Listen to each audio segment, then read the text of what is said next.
The propaganda's a win, stress feeding on my tension. My countrymen, they love their fiction. Words upon now, it's made with good intentions. Welcome to 1 or 200, the media and politics podcast where we're getting it right most of the time. 6 months to 5 years before it happens. If you're not listening to us, you're missing out. I'm joined by my co-host, Philip. How you doing? Kia ora, ni hao. I'm doing well. Welcome back, everyone. Another week of fun. Is it fun? Who can say? It's all Diving and subjective, I driving, guess. something like that. Yeah, we've got a fair amount to talk about this week. None of it particularly good, unfortunately. We had a pretty optimistic podcast drop in the midweek. Go and have a listen to that. Our chat with Malcolm Harris, author of What's Left. That can be all the optimism for the week. And we're going to get fully back in our pessimism lane That's all you this deserve. morning. Yeah. That's all the optimism you get for the quarter. Your last. For the quarter. Yep. As we're coming into the end of the financial year, last little drop of optimism. I think as we've spoken about it previously, and I think it is pretty important as, you know, we pass milestones in this electoral term, the way in which Te Pāti Māori is being treated by both the government, the Labour Party, and mainstream institutions like the media around these suspensions. You know, a few weeks back, they were meant to have the parliamentary vote on whether suspensions put forward by the Privileges Committee were going to stand. And because it was the budget the next day, Chris Bishop magnanimously decided to shift proceedings to Thursday gone, 5th of June, where the government voted to enforce it anyway. But he just had more speeches about it and more bad faith, garbage, pouring forth from the mouths of their MPs, including Winston Peters, acting Prime Minister, I think. Acting Deputy Prime Minister, but Luxon wasn't in the House because he doesn't like to be in there on Thursdays, which conveniently seems to align with anything that he finds uncomfortable.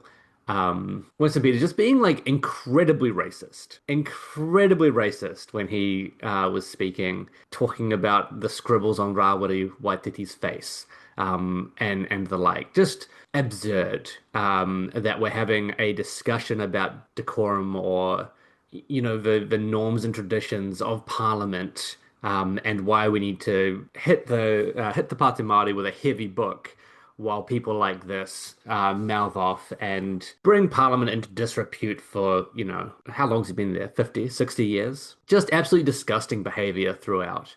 And yeah, then pass down this punishment, completely unprecedented, completely disproportionate. You know, that's just an absolute fact. Like that is objectively a fact. The largest suspension before this was 3 days. There are two sets of suspensions here, one for Hanarapiti Maipi Clark, which was 7 days, and one for the Te Pāti Māori co-leaders, which is 21 days each. So 7 times the longest suspension ever given. And even the 3 day was rare, right? Most suspensions have been for a day. I think Winston Peters is maybe one of the most suspended people ever in Parliament as well, and has never had more than a day, despite just saying some outrageous things. He just gets thrown out. I think that's procedurally a different thing. But yeah, it is it's a very obvious point, but to have someone be as explicitly kind of racist as that, who was the same guy saying, "Oh, the standards are slipping," you know? I haven't seen the like of this in my long time in the hallowed halls of our Parliament. But yeah, I mean, the thing about the suspensions, I think, is like you can kind of look at it two ways. Like it clearly this is part of the kind of narrative of Westminster parliamentary process, and the institutionalization that you kind of walk into when you walk into Parliament. And Te Pāti Māori's always been really clear that like it's not Māori kaupapa space. Like the tikanga in Parliament is pretty kind of the way it's constituted is pretty explicitly kind of anti-Māori and Te Ao Māori in the way that they do things. So in that way, it's kind of surprising that this has taken so long to really like brush up against it this much. And they do get thrown out a lot for doing horrific things like wearing the wrong clothes, you know, really disrespecting most important functions of our wonderful liberal democracy. And so I do think that's kind of good. Like it gives them more ammunition to continue down the path that they're going down that I think is really reaping pretty good rewards. And there's been some interesting, I want to say kind of soft pushback, the liberal niceties and like constitutional type brained people, along the lines of why don't they learn how the system works as opposed to just, doing stunts and performative clips of social media and stuff. Yeah, and that's what I think is like strategically an interesting question because in terms of incentives, like look how well ACT is done by not giving a shit how things work and just pushing out their message to, as we've talked about many times, like 10% of the voting public. Just keep hitting your points and, creating a narrative around who you are that makes it harder and harder for the media to ignore you. And I kind of think that's what Te Pāti Māori's been doing. And this is part of that trajectory. Like, what do they gain from being in Parliament? Mm-hmm. No one watches Parliament TV, except tragics. Sorry, I know you're listening. And like what this allows them to do is go on a tour of the country and do marae style town halls and say they won't even let me in there. That's how important our message is, How much better anti-establishment messaging can you get? Like they won't even pay me. They've cut off like I've been essentially suspended from work, which I have been, That's what being anti-establishment looks like in an electoral context. So And they're like, right about all that right. as well. Exactly. Yeah. So I think like you can see this as a blessing in disguise. If you wanted any more to juice your anti-establishment cred, there's no better moment than this, right? And like, what were you gaining from being there? Voting against everything that government was doing? That's fine, you know? Yeah. I think, I mean, all in all, strategically, better, more good than bad, probably, for Te Pāti Māori. Yeah. It sucks that they're in a racist institution, but, we knew that. Yeah, I think that's a really good point, right? I think the major difference though is that when the ACT Party does this stuff, they've got a bunch of these institutions and especially media on their side. And one of the things that we've seen over the course of this process is an establishment media that by and large has essentially sided with the disproportionateness of the response. And not in so many words, not saying like they definitely need this, and not in the way that you might have, well, probably on things like News Talk, where like calling for more, like, the ACT Prison. Party MP who like wanted them thrown in prison or wanted to check if we could maybe put them in prison, Yeah. But RNZ, New Zealand Herald stuff, they've all framed things up in ways that are pretty just unjust. Like just they're pretty subjective. Right before the debate, the vote on Thursday, RNZ released this piece about a Reid Research poll.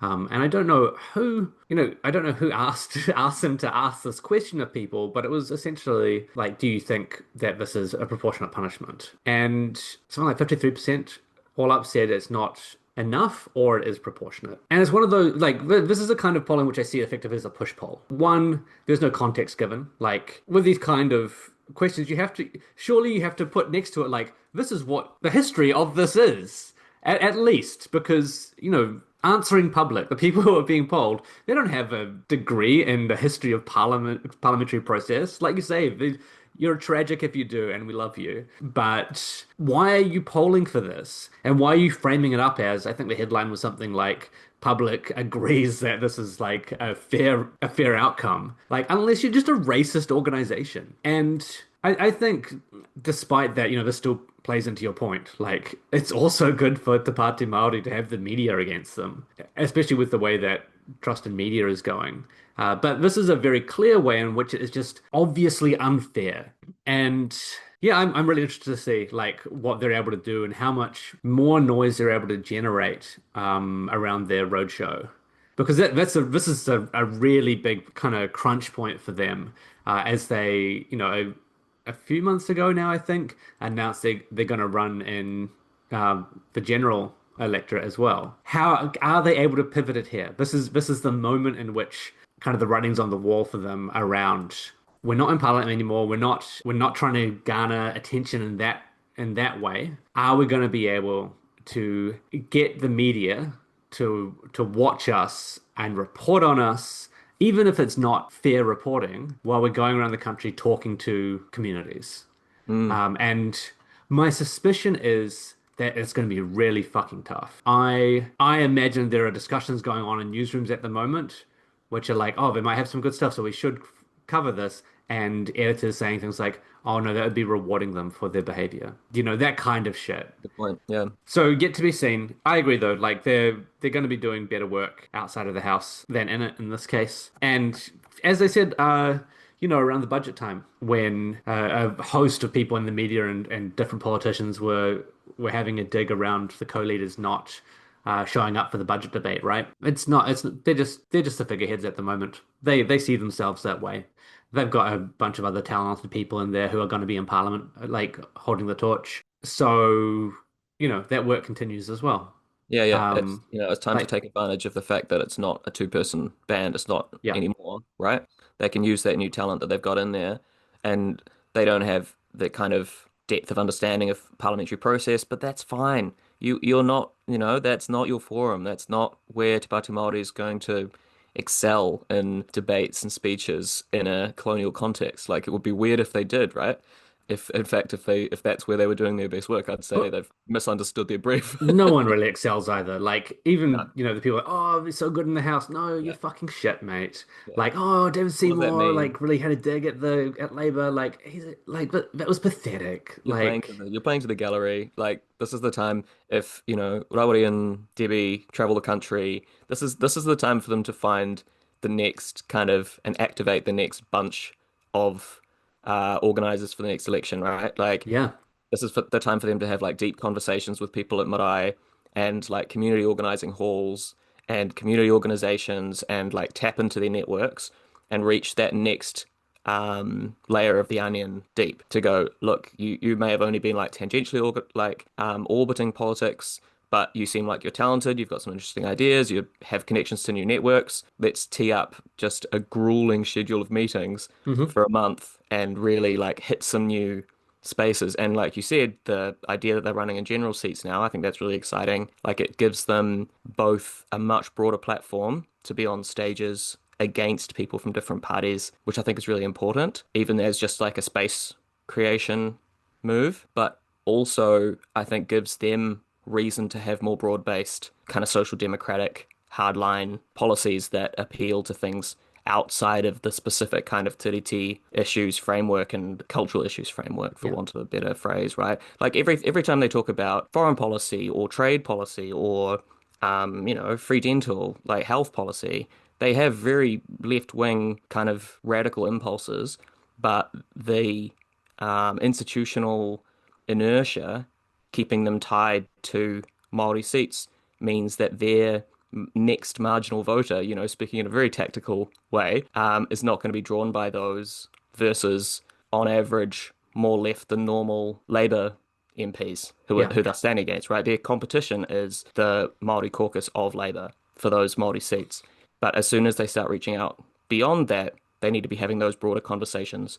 I want to be able to go to a debate in a general seat and see a Te Pāti Māori candidate speak and then go up to them afterwards and go, I thought your point about healthcare was awesome. I agree. We need a hell of a lot more nurses. We need to pay teachers more. We need a stronger stance on education, blah, blah, blah. What's your policy on that? And I think that will pull the party in a more populist direction in a way that's outside to our Māori, which will be really interesting to see how that election goes. Yeah, and I think the way they've been treated has begun to radicalize a lot of people who have liberal values, right? Like we talk about this a fair amount, but liberal voters are not the same as liberal leaders. They're the people voting for Labour, or even like what you put in heavy air quotes, liberal national voters, are much better people than the people that they're voting for. That divide is starting to show up more starkly as these kind of behaviors come out of Parliament, from the government parties, but also from Labour, like towing around this issue, right? And in some ways refusing to stand in solidarity against this abuse of power. And like things around justice, and fairness are liberal values. Like whether they're applied or not in a governance sense is another matter. But those are things that appeal to voters. And there are a lot of Pākehā who are looking at this and going, this isn't the country that I thought I was a part of. This is unfair and unjust, where here is tangata tiriti, and this shouldn't have happened. And I wish the party I'd voted for, some Labour, even sometimes National, hadn't done this. And it makes it harder for me to vote for them in the future because I don't think that they have the future of Aotearoa, or they don't have a vision for Aotearoa that I do, which has been a really interesting, it's been really interesting seeing that divide start to open up as people begin to understand or begin to come into harsh contact with the fact that the people they thought represented them didn't. And that's tough. That's a really like heavy bit of cognitive dissonance, especially for people who've been voting for a long time, right? Or have been very engaged with their political parties. To kind of step back and go, wait a sec, what's going on here? Why does this make me feel so bad? And then choosing to step in the other direction from sometimes communities that have supported them decades. Like, huge shout out to everyone who is starting to have that conversation with themselves and with other people, like, genuinely. Because I think we are starting to see there's a potential here for a new kind of politics and a way we approach politics that properly embraces, Maori as the indigenous people of this country in a way that had only really been given like lip service previously. Yeah, no, I think your point about cognitive dissonance is really interesting. Like all politics since the Toitū Te Tiriti Hikoi has basically been in the shadow of that, right? Like we're still trying to interpret and analyze and understand what that means, the success of that. And I think there is a contingent of predominantly younger, predominantly more educated, more probably socially connected people who didn't understand, I'm being very cynical when I say this, but I do think there's an element of truth to it. Didn't understand that both Labour and National were using respect for Te Tiriti and Te Ao Māori as a fig leaf for disenfranchising people. And they took that seriously. And now they have to reckon with the fact that they're not being given what they thought they were being given for years and years and years. So the entirety of the John Key government and the Chris Finlayson quote unquote successes, which were successes, like it's a step forward, but the language used around that and kind of, I guess, accepted's not the word I'm looking for, but absorbed, I suppose, into the media framing is that there's this non-racist, apathetic kind of liberal right-wing way of approaching working with the Maoris in a way that maintains a capitalist structure and allows millionaires to keep getting richer, land and house prices to continue to increase, and business will go on, consumption will continue in a way that keeps iwi happy. Like that's not a sustainable framework if you take Te Tiriti seriously, or if you look at the Matiki Mai report and that kind of movement. That was never going to last, I think. And even without a kind of Trumpian backlash that you could see as like the equivalent of that, I don't think that would have lasted forever. Like these things were always going to come to a head, and like you see the seeds of that in the first iteration of the Māori Party, like Te Ururoa Flavel saying stuff now that he probably wouldn't have said when he was leader of the Māori Party, and like there is a lineage there that I think always made that quite uncomfortable. But I think the people that we're really seeing, like there's the the Kura Kaupapa generation, that's a big thing. The Hana Mai P. Clarks of the world, like that's obviously a huge movement, but that's not enough to sustain like a genuine transformative change in New Zealand politics. But I think what could be is the circle around that of well-meaning social liberals who have Toitū Te Tiriti in their bios on Blue Sky or whatever.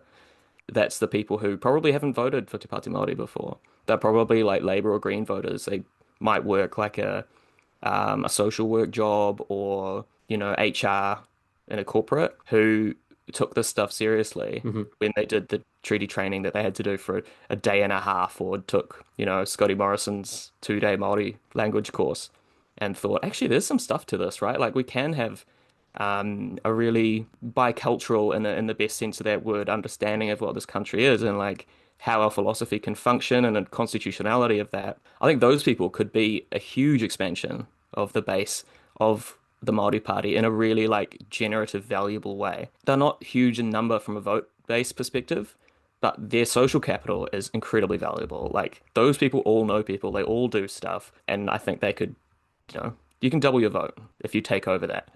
If the assumed vote for those people becomes Te Pāti Māori, I And think it that should. And it and it should. should, yeah. Yeah, I guess like just last point. I'm really interested to see what they do, what Te Pāti Māori has planned for the end of Mighty Clark's suspension in 7 days. That'll be a pretty good indication of stuff they're doing with the media strategy, or like whether they're choosing to focus on that, or whether they want to try and pivot that into more of the roadshow stuff. But otherwise, follow them on social media because they're fantastic. You'll be finding a lot more through that than you do through mainstream media as well. I think they're the only party on Blue Sky, and they're like really active. It's real funny. They're really good on socials, so give them a follow.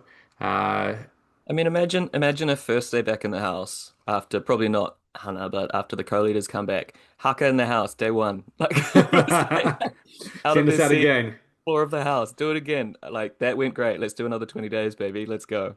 Yeah, that would be funny. I'm not sure how much patience people would have with it. I don't know. One of the really interesting things is the way in which, on the previous date that the deliberations were meant to take place, and on Thursday, the Speaker of the House banned people from the gallery, which is like really cynical. That's like we know people will turn up to protest this. And we're not going to allow it to happen. So fuck you. I don't even know how to pivot to this next topic because it's just so horrible. And it like wherever we pivoted to this is going to make everything else be worse. But it speaks like broadly to the way that white men with power in governmental roles just get away with horrible shit. This guy in the Prime Minister's office who was taking intimate recordings and photographing people in public places and not so public places like their houses when they were naked, and it sounds like specifically targeting sex workers as well, and was taken to the police who didn't charge him, chose not to investigate, and it's only come out because some sex workers really bravely spoke up and brought it to the media because they're like, this guy is a fucking danger, which he is. I like. What's the I think what's one of the worst things about this is I'm not surprised that there's someone in Parliament who is like this, who got away with it, and may not even have any real consequences from this. Yeah, the police did investigate technically, they just didn't charge him, to be clear. Yeah, it's not surprising. This is how people in positions of power love to abuse their power. But yeah, I mean the kind of follow-up we're gonna get from this, unless the police change their mind, which I think would in its turn be very telling, is that he's been fired. Luxon fired him. And did the line that Mike Hosking drilled into him when he failed to reprimand an MP in the past, saying, if he hadn't resigned, I would have fired him. Which apparently now you can say, now that he's it's only taken him a few months to learn that. He's a seasoned leader. He's a quick study. Yeah, so this guy, Michael Forbes, was National Party comms, whatever, press secretary guy, and then jumped into public service and then back into the National Party. So he's worked for a few past National Party leaders, which I think is interesting. He's been Collins around, and Bridges? and Muller, yeah. So like he's not new. You don't jump straight to being a senior kind of press secretary, I guess. But yeah, I mean, on one hand, like I don't think it's super telling. Probably I mean, when Labour was in power, they had their share of people close to leadership who had, pathological power issues like this and felt very entitled. I don't think it's only a National Party thing, but the National Party in particular seems to have I don't know, an appeal for people with entitlement to everything. They're very entitled kind of people, right? Maybe being called the natural party of government isn't great for appealing to the right kind of people. But yeah, just from like a legal perspective, I think there's three different things here, right? So there's the audio recordings of encounters with sex workers, like I forget how many, but more than half a dozen sex workers, which he recorded without telling them that he was recording them, like recorded having sex with them without their consent. And then there's photos in public places of women zoomed in on their butts or, sexual kind of areas or areas like titillating areas from self, I guess. And then the third thing is at least, which I haven't seen explicitly stated, but at least the implication of stalking kind of photos on private property. So through people's windows in their homes, getting changed, and stuff like that. So the first one, the audio recording, our law in New Zealand is pretty behind. There are other countries that have better laws in terms of expectations of privacy. So the difficult thing is we're what's called a one-party consent country when it comes to audio recording. So if you remember back the teapot tapes, if you're old enough to remember that, it's legal to record something if one party is aware of the recording being made, and that party can be the person who placed the recording device. So we're a very lax country when it comes to intimate recordings, and there's no Well, I'd limitation. say I just want to be clear. I wouldn't use the term intimate there because, because I think this is a good rule, right? Like you want to be able to do this in cases of abuse of power, Yep. in some journalistic cases, etc.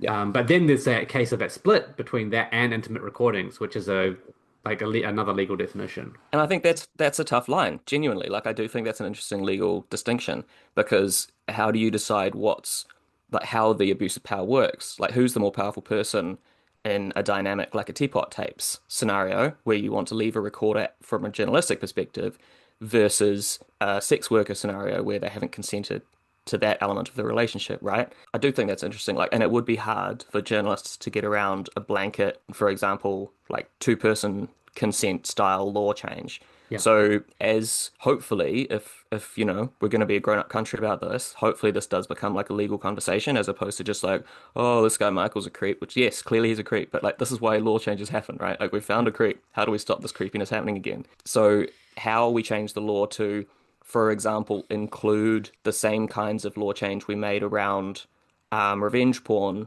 visually, like how do we include that into an audio recording context without stopping journalism or stopping recording of anyone who doesn't know what's going on? Because that is quite a hard ban to change. So that's the first element. And then the second element is people in public, right?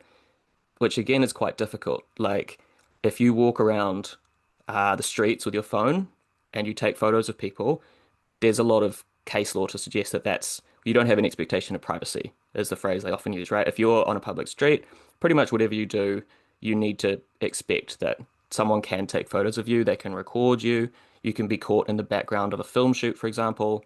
You can have audio recordings, anything, and you're in a public place. You don't have an expectation of privacy, kind of whatever goes, goes.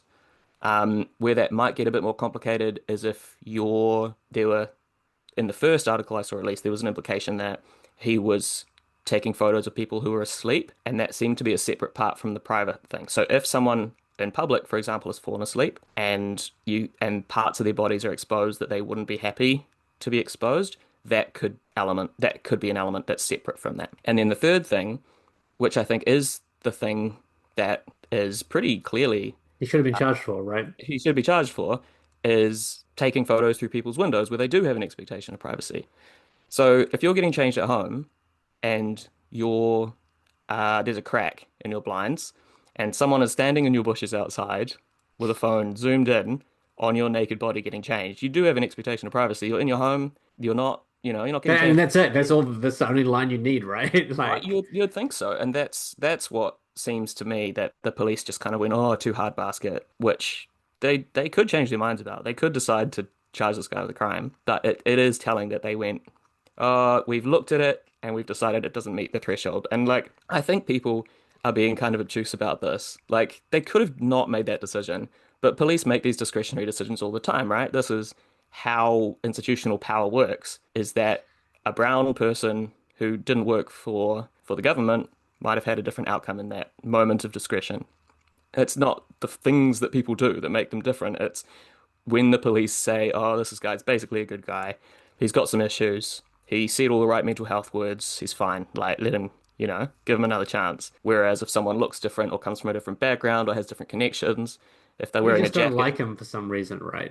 if it's got a jacket with the wrong words on it, he might belong to an organization that you're not predisposed to be friendly towards. He could do the exact same actions and the outcome would be different. Yeah. So that's my like legal kind of flash through it. I think the other interesting thing, other than not charging him, is then apparently just not telling anyone. Like there was grounds to charge here. Like it's not just like, oh, there's nothing has happened here. As you say, it was a discretionary decision, and then they're just like, well, we're not gonna, no surprises doesn't apply here, which is like, for the last 15 years has been like a really important norm, among institutions in the political sphere. And for some reason, we're led to believe, I'll say, that this was not passed on to his employer, which seems unlikely, I would say. Not to conspiracize too heavily about it, but I am surprised by that. Wellington's a small place, right? Yeah, no, exactly. Everyone kind of knows everyone. It is surprising, and who knows? It could be true that they had no inkling. But yeah, I agree. It would be very surprising if they hadn't heard a kind of word on the grapevine that this guy's a creep or something, Yeah. and chose not to dig, let's say, to avoid defamation or whatever. Yeah, right. Like, Um, yeah, I think as you kind of noted earlier, maybe, certain political organizations attract a certain kind of person, right? And this is certainly just like an upward trend with the National Party around members of the party, MPs, and now people have worked for them in a number of roles, just doing pretty horrible things and being pretty horrible people, especially in regards to abuse of power over the course of this government. Like there are a fair number now of particularly MPs uh, who have still mostly not had to resign. Think about Andrew Bailey recently as well. That's it's not criminal, but it's a similar, entitled. yeah, kind of entitlement, kind of abusive his powerful position. When do we see the wider kind of media establishment, political establishment start talking about what's the culture of the National Party, right? Because it certainly has come up with minor parties previously, and even with the Labour Party, when you've had these sorts of events around specific MPs or whatever, like, oh, we need to do an inquiry, right? No inquiry for the National Party as yet. I mean, to be fair is not the right way to preface this, but it's not long ago that there was this big conversation about the culture of the National Party, but change of leader means you forget everything that Right. happens, right? So like there was this exact conversation, and they did do under Judith Collins, there was a huge conversation about the culture of the National Party and entitlement, but that's partly because she would call people out for things, which is a classic mistake if you're a leader in the New Zealand environment, because the key, as we've seen, if you're Christopher Luxon or John Key, is to say, I have no idea what's going on. I literally just got here. You're telling me this for the first time. If you're Trump, that line. I've never heard about this. I've never met any of these people. I don't know anyone on my team. I have no idea what they do on a day-to-day basis. I'm just here, just as like you, mate. Like I don't know what the fuck's going on. And that gets you off scot-free. That is the get out of jail free card for a competent leader in the New Zealand environment. Whereas Absurd. Judith Absurd Collins, that that's the case. deranged, right? But Judith Collins, like to her credit as a leader at least, took responsibility for her team and called people out for shit and said that's inappropriate and I will talk to that person and would dress down her MPs because she's a politician with experience in politics and she understands that these things matter. But Judith if you're Collins, handshake, Chris Hipkins, um, taking out political rivals as a matter of, behavioral management.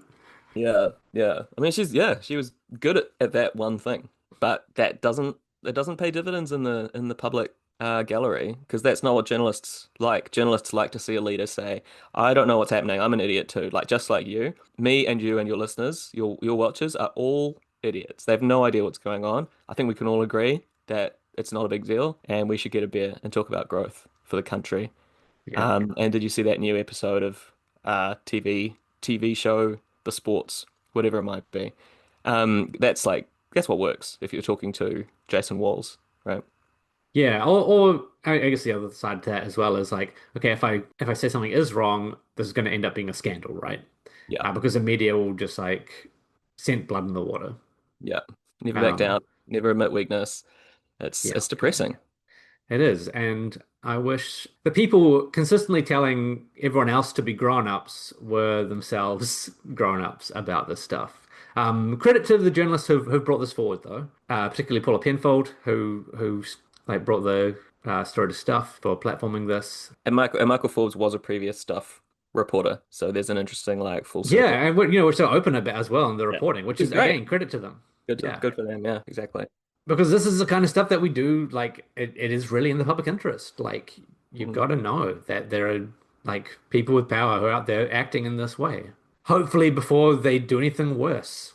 Yeah, Moving like on. and not just in a like be careful perspective, but also like because it does have those connections to wider legal ramifications that I was Yeah. saying before, like I think this should precipitate a change in the law. And this is the time, if you're an enterprising opposition MP, to pressure the government and say, why won't you take a stand on this issue, considering you hired a man who took advantage of these Yeah. gaps in legislation? Like this is how you pressure a party that otherwise might not see fit to change this to, Yeah. you know, take advantage of the personality politics of it and the news cycle to change something that otherwise could be quite unjust and just stay there Yeah. forever, right? Like, This is a dangerous legal loophole that exists currently.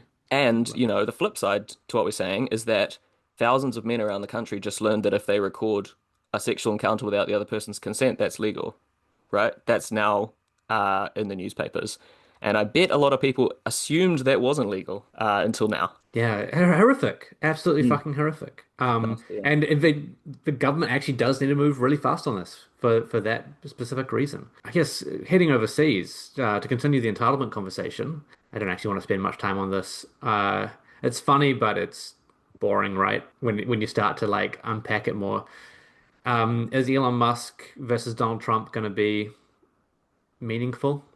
I mean, it has had some meaningful financial impacts on Elon Musk already, I think. But yeah, what do you reckon? Like, it's just a laugh mostly. I like it's good. Like, I don't care. Like, I want these people to be at each other's throats. Don't get me wrong. I'm not one of these people who's going like, oh, this is just a sideshow. They're still doing horrible stuff. So why are you focusing on this? No, it's funny. Like, we're allowed to like celebrate these horrific people having a go at each other and trying to ruin each other's lives. That is an ideal outcome. Far better than them working together to do this stuff. Exactly. I think we're all allowed a bit of Schadenfreude as a treat. Like that's totally fair for us to all kind of have a moment to sit down and laugh at their psychoses. And as much as what does it mean? Who knows, right? Like they've both flipped on people and then gone back to being their BFF in the space of like 5 minutes. It's just an element of narcissists, right? Like I don't know if Trump has any kind of object permanence in his human relationships. Like he will, as we saw in his first administration, he'll hire someone and say they're a brilliant genius, and then fire them and say they betrayed him. And like, there's no way he possibly could have. Back to the leadership conversation, like, there's no way he could have known who they were, right? And he just said they were like the greatest thing since sliced bread.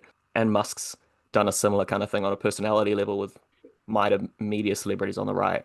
So I think like there's pretty equal odds next week that they're back to working together like reasonably closely versus like they just hate each other forever now and they just spike posts about each other. Yeah, very funny conversation in terms of like I don't know if you've seen, but the right trying to get them back together is obviously as you would, right? If you're a micro right-wing influencer who makes a decent chunk of cash off Elon Musk, but also relies culturally for capital on Donald Trump, you need these people to be in the same square, right?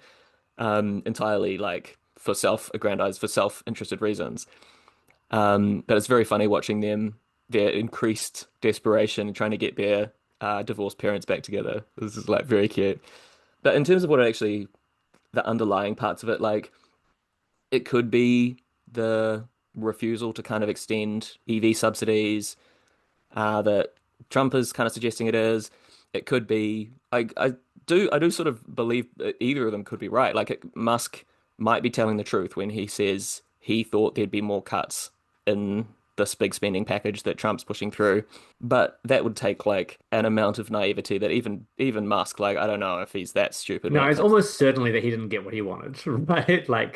But who knows? Like he does seem incredibly focused on small government, And that's not a recent thing. Like he's had a past saying like, yeah, cut subsidies for Teslas, but also cut subsidies for, uh, you know, internal combustion cars, and then we'll fight it out in the marketplace in the free market. So, to go back to the first conversation, like maybe there's a bit of he believed the hype about small government that Republicans have been selling for years and years and years and have never delivered, right? There's never been a Republican Yeah. president that's actually made the government smaller. Even under Reagan, I think it increased. And then since then, there's just been deficit spending tax cuts every time.